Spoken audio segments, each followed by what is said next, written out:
Hello learners. We often find certain topics very difficult to understand, especially the surgical topics, because you are not exposed to those surgeries or either you're not understanding that anatomy really well. So today I am here to make one such topic very easy for all of you, which is a must-know topic for everyone.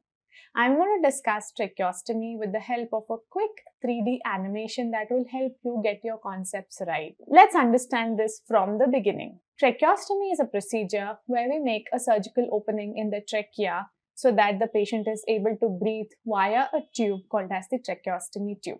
So when we start this tracheostomy, we always begin with an incision. This incision starts midway between your thyroid cartilage and the suprasternal notch. It can be a vertical incision like this, or the surgeon can choose to take a horizontal incision as well. The skin and the subcutaneous tissue is retracted to identify the fat and the platysma. Then this layer is also retracted. So once you retract the fat and the platysma, you are seeing the strap muscles. The strap muscles are again divided in the midline and then again retracted. Once you retract the strap muscles, the superficial and deep layer, you will see the isthmus of thyroid gland, which you will resect. You can also retract. Once you retract the isthmus of thyroid gland, the tracheal rings come in the view. Once you see the tracheal rings, especially between the second and third tracheal ring, you make an opening and then you insert the tracheostomy tube. So this procedure where you insert a tube inside the trachea, we call it as tracheostomy.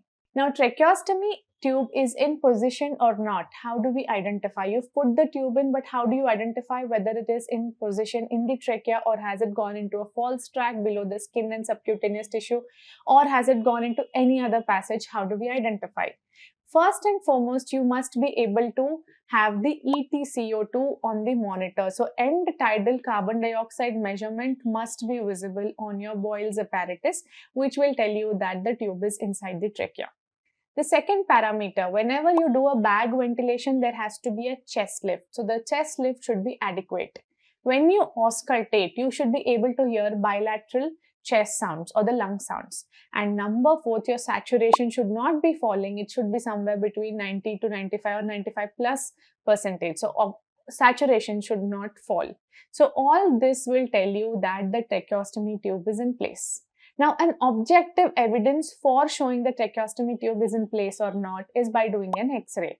So when you do an X-ray, that will confirmedly tell you that this tube is in the trachea or it's in the false passage, and you can be rest assured that if it is in the trachea, it is in the airway.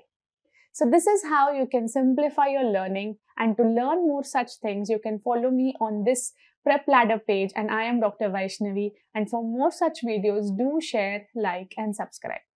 Thank you.